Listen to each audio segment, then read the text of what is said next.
تعالی الحمدللہ الذی من علینا بالبدایۃ والہدایہ وانقذنا من الضلالۃ بمحض الفیض والعنایہ وعلی آلہ واصحابہ ذوی الرعایۃ والدرایہ صلاۃ و سلام لا غایۃ لہم ولا نہایہ اما بعد اعوذ باللہ من الشیطان الرجیم بسم اللہ الرحمن الرحیم الا ان اولیاء اللہ لا خوف علیہم ولا هم یحزنون الذین آمنوا وکانوا یتقون آمنت باللہ صدق اللہ مولانا العظیم درود شریف پڑھیے اللہم صلی علی سیدنا محمد وبارک وسلم وآلہ کرام صلاۃ و سلام علیک یا رسول اللہ صلی اللہ علیہ یا رسول اللہ وسلم علیک یا حبیب اللہ صلی اللہ علیہ وسلم علیک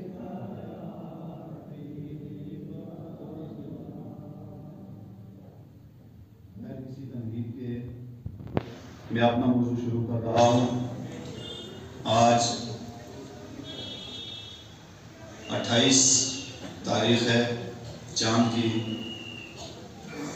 اور اس مہینے کے اندر دو عظیم شخصیتیں ہیں جن کا دن منایا جاتا ہے، یوم وصال ہے۔ پہلی عظیم شخصیت حضرت مجدد دین و ملت الشاہ امام محمد رضا محدث بریلوی علیہ الرحمہ ہے، اور دوسری شخصیت حضرت مجدد الفسانی احمد فاروق سرحدی ہے۔ اعلیٰ حضرت کے تعلق سے گزشتہ جمعہ کو چند ایک باتیں آپ کی بارگاہ میں عرض کی تھی، اور اسی موضوع کو آج بھی انشاءاللہ میں آگے بڑھاؤں گا، مگر اس سے پہلے حضرت مجدد دین و ملت فاروق سرحدی مجدد الفسانی چاہتا ہوں کہ دو چار کلمات ان کی بارگاہ میں بھی پیش کر دیے جائیں، اور اصل موضوع ہمارا امام محمد رضا محدث بریلوی ہے، اور اسی پر ہم گفتگو بھی کریں گے۔ مجدد الفسانی، ان کا اصلی نام احمد تھا، اور ان کا لقب بدر الدین تھا، اور یہ 971 سنہ ہجری کے اندر سرہند شریف میں یہ پیدا ہوئے ہیں۔ ان کے والد صاحب اللہ تبارک و تعالیٰ کے ایک ولی کامل تھے۔ جیسے اعلیٰ حضرت کے والد محترم اور خاندان پورا ولی کامل گزرا ہے، اسی طرح حضرت مجدد الفسانی آپ کا خاندان بھی اللہ کے ولی گزرے ہیں۔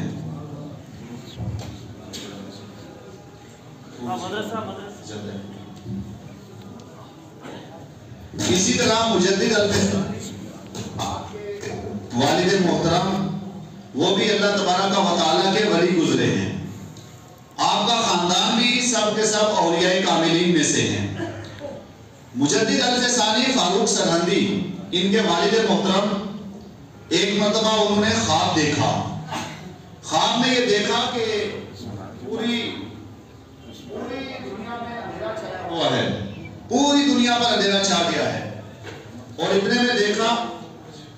اتنے میں وہ آپ نے دیکھا کہ ایک حضرت فاروق سرہندی ان کے والد محترم وہ کہتے ہیں کہ میں نے دیکھا کہ میرے سینے کے بیچ سے ایک نور نکلا، اور اس نور نے آگے ایک تخت بن گیا اس نور کے لیے، اور یہ نور اس تخت کے اوپر جا کر کے بیٹھ گیا۔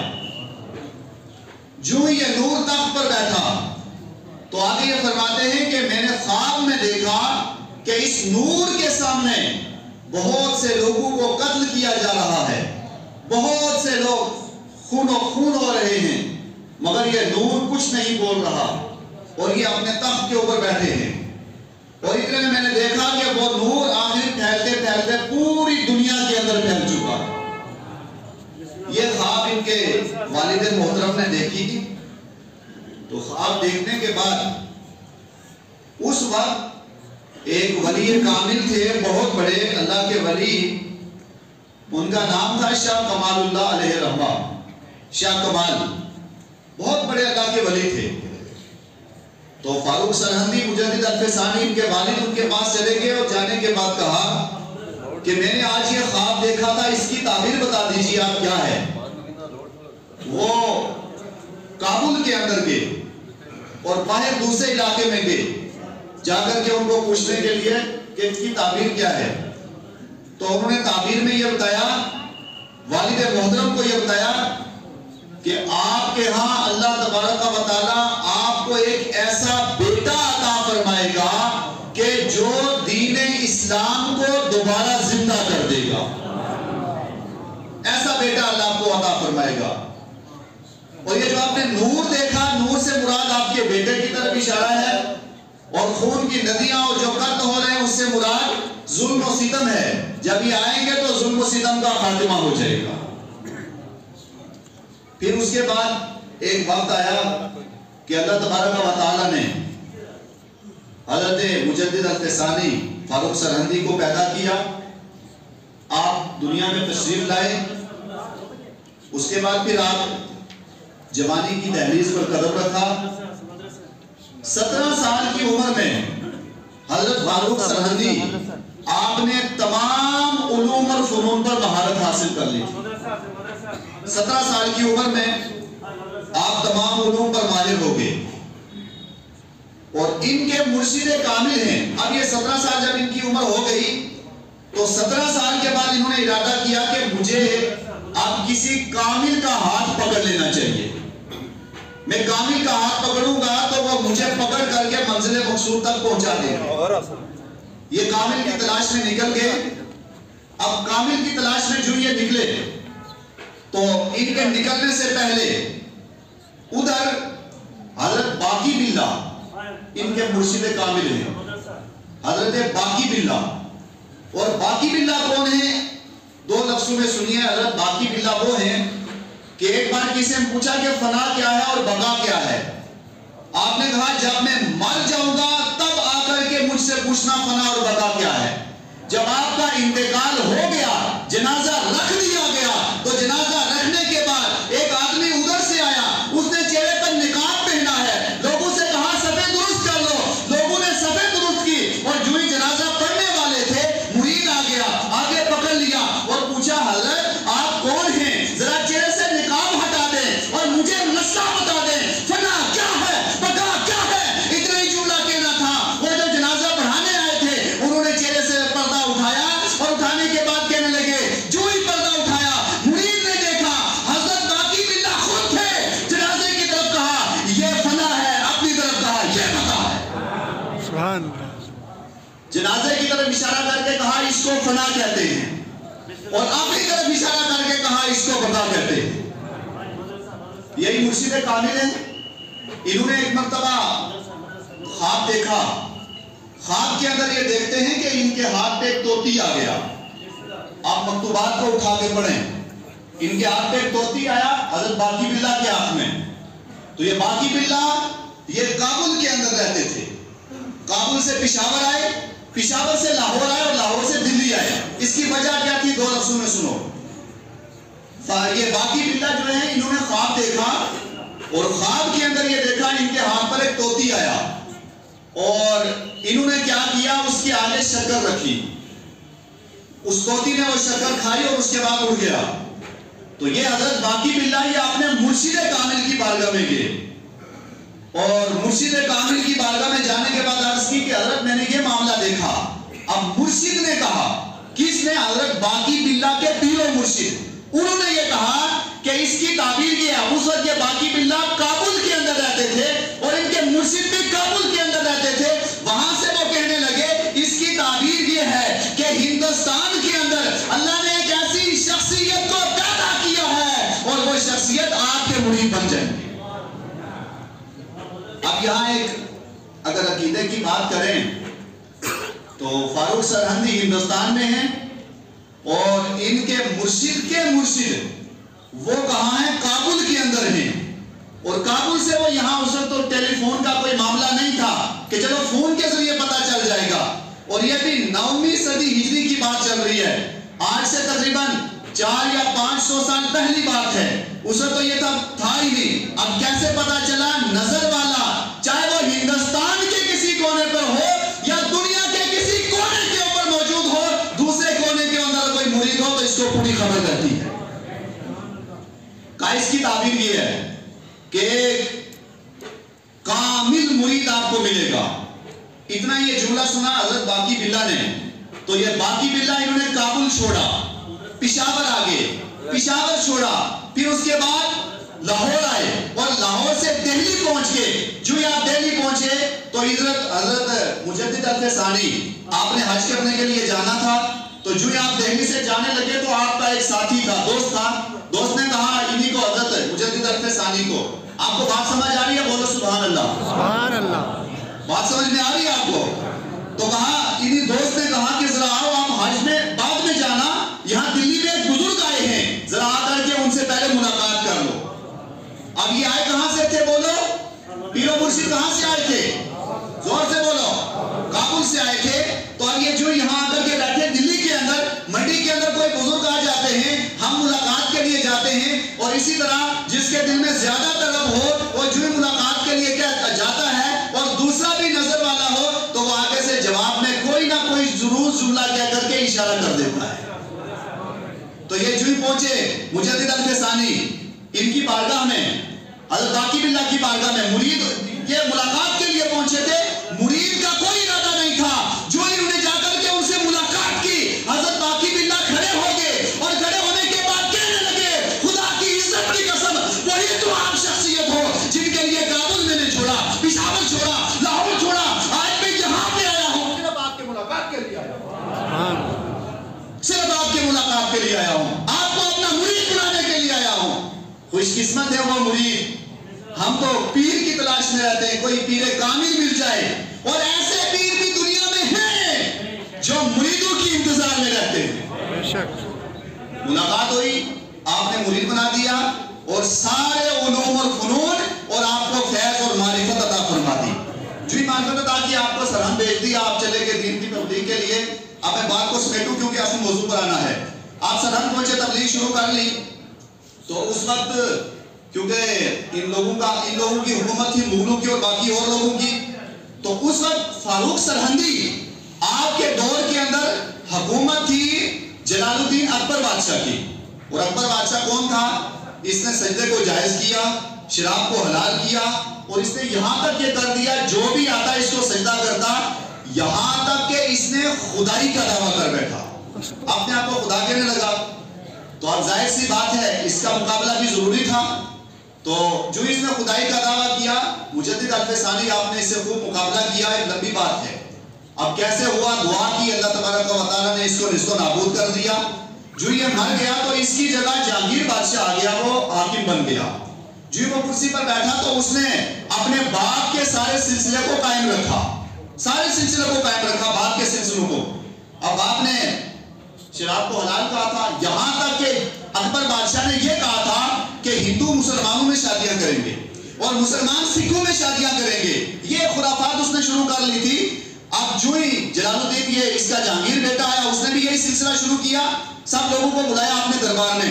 اتنے میں مرد کامل اٹھا، ولی کامل اٹھا، مجدد دین و ملت اٹھے، آپ نے فتویٰ لکھا اور کہنے لگے شراب حرام ہے، جوا حرام ہے، ڈول حرام ہے، زنا حرام ہے، اور اس کے بعد کوئی مسلمان غیر مسلم میں شادی نہیں کرے گا، کوئی غیر مسلم مسلمانوں میں نہیں کرے گا، اپنے مذہب کے اندر کریں گے۔ جو ہی آپ نے تبلیغ شروع کی تو اب اچھے اچھو کا دماغ بھی خراب ہوتا ہے بسا اوقات، حق بات کو سن کر کے اس کو تو زیادہ ہی خراب ہو گیا کہ یہ میری حکومت کے خلاف قدم اٹھا رہے ہیں۔ اب اس نے جلال الدین یہ جہانگیر نے کہا کہ مجدد الف ثانی کو گرفتار کر دو۔ جو ہی گرفتار کیا، پہلے دربار میں بلایا، تو دربار میں جو ہی مجدد الف ثانی آئے، وہاں اس نے ایک کھڑکی بنائی ہوئی تھی، اور کھڑکی کا عالم یہ تھا جو بھی جاتا وہ سر اندر کرتا، مجبوراً اس کو جھکنا پڑتا تھا۔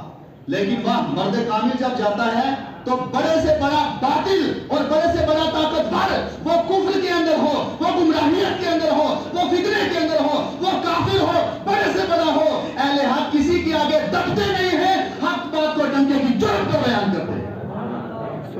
والوں کا کام ڈرنا نہیں ہے، حق والوں کا کام یہ ہے حق بات کو ڈنکے کی چوٹ پر کہہ دو۔ آپ آئے اور آپ کا عالم یہ تھا، آپ نے پاؤں پہلے اندر کیے پھر خود اندر گئے، اب اس کا دماغ خراب ہو گیا، آپ کو گولا ہو گیا کہ میں اتنی بڑی گستاخی آپ نے کی ہے کہ آپ میرے پاؤں اندر داخل کر لیں، ان کو گرفتار کر دیں۔ 2 سال کے لیے آپ کو گرفتار کیا حضرت مجدد الفسانی کو۔ آپ جیل کے اندر گئے تو آپ نے کہا جب میں باہر تھا تب دین کی تبلیغ نہیں چھوڑی، آج قید ہو چکا آج بھی دین کی تبلیغ نہیں چھوڑوں گا۔ جیل میں تبلیغ شروع کی اور تبلیغ کرتے کرتے یہاں تک کہ جیل کے اندر ہزاروں قیدی تھے، مجدد صاحب کو 2 سال گزر چکے جیل کے اندر۔ ادھر یہ بیمار ہو گیا جہانگیر، تو کسی نے کیا دیا کہ آپ مجدد صاحب کو بلائیں، ان سے دعا کروائیں، آپ ٹھیک ہو جائیں گے ورنہ آپ تباہ برباد ہو جائیں گے۔ اس نے سوچا کہ اب میری حکومت بھی چلے جائے گی، لہٰذا ایسا ہے کہ مجدد صاحب کو آزاد کر دو، چھوڑ دو۔ جو ہی کہا چھوڑنے کے لیے تو مجدد اب 2 سال ہو گئے تھے، مجدد الفسانی کو کہا آپ جیل سے نکل جاؤ، سپرینٹینڈنٹ نے کہا آپ نکل جاؤ۔ تو آپ جو ہی جیل سے باہر آئے، آپ نے آنے سے پہلے کہا دیکھو یہاں پہ ایک چیز ایمان کی بات ہے اور پتہ کی بات ہے، ہم تو 2 روپے پر بک جاتے ہیں، کوئی ہمیں کہے جو ہم چاہتے ہیں لکھ دیتے ہیں، جو چاہتے ہیں کر دیتے ہیں۔ مجدد صاحب نے کہا میں جیل سے تبھی باہر نکلوں گا جب تک اے جہانگیر اکبر بادشاہ کی سارے قانون کو ختم نہیں کرے گا تب تک میں جیل سے باہر نہیں آؤں گا۔ سارے خلافات کو ختم کرنا ہوگا، ڈول بند کرنا پڑے گا، زنا پر پابندی لگانی پڑے گی، شراب پر پابندی لگانی پڑے گی، سجدوں پر پابندی لگانی پڑے گی۔ خدائی کا دعویٰ نہیں ہوگا، اگر ڈنکا چلے گا، پیغام چلے گا، شریعت چلے گی تو شریعت مصطفیٰ چلے گی، قانون چلے گا تو قانون مصطفیٰ چلے گا، باقی کسی کا کوئی قانون نہیں چلے گا۔ اب وہ مجبور تھا، اس نے کہا سب بل پاس کر دیے۔ اب جو ہی یہ مجدد الفسانی جیل سے باہر آئے تو ہوتا ہی ہے کہ ایک کو چھوڑا جاتا ہے وہی جاتا ہے، لیکن جب مجدد صاحب جیل سے باہر آئے تو تنہا نہیں آئے، پوری جیل کا قافلہ آپ کے ساتھ باہر آ گیا۔ سپرینٹینڈنٹ نے کہا کہ حضرت آپ ہی کو کہا تھا آپ آئیے، تو آپ نے کہا اے سپرینٹینڈنٹ سن لے، اس سے پہلے جو جیل میں آئے تھے وہ شرابی تھے، وہ زانی تھے، وہ ڈاکو تھے، وہ چور تھے، لیکن جب مجدد الفسانی جیل میں آیا ان سب کو اللہ نے ولی بنا دیا۔ آپ سبحان اللہ نہیں بول رہے؟ جب مجدد جیل کے اندر آیا، جب بندے کامل کسی جگہ قدم رکھتا ہے تو پھر قدم کی برکت سے اللہ تعالیٰ خلافات کو اٹھا دیتا ہے، ظلم کو اٹھا دیتا ہے۔ اس لیے ہم یہ کہتے ہیں اپنے بچوں کو بزرگان دین کے پاس بٹھاؤ، علماء کے پاس بٹھاؤ، اہل علم کے پاس بٹھاؤ، اولیاء کاملین کی بارگاہ میں بٹھاؤ۔ جب ان کی نظر دل پر پڑے گی دل کی دنیا بدل جائے گی۔ سب کے سب اللہ کے ولی ہیں۔ اب اس کے پاس پہنچے جو آپ تو کہا آپ دعا کر دو تو بات ختم۔ حضرت نے ہاتھ اٹھائے، مجدد الفسانی نے اللہ اس کو شفا دے دے، وہ ٹھیک ہو گیا ہے۔ جو ٹھیک ہوا، صرف ٹھیک ہی نہیں ہوا، تاریخ یہ بتاتی ہے کہ وقت کا بادشاہ مجدد الفسانی کا مرید بن گیا۔ جو مرید بنا ایک سوال پوچھا، بڑے پتہ کی بات ہے۔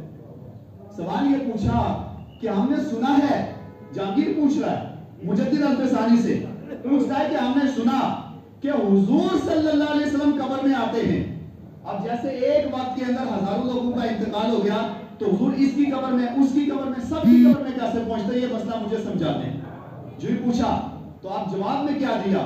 حضرت مجدد الفسانی نے کہا آپ میری دعوت کرو، آپ میری دعوت کرو، اور دعوت کی شرط یہ ہے ایک ٹائم میں کرو۔ مثال دیتا ہوں، مثال کے طور پہ میری دعوت آپ کرو۔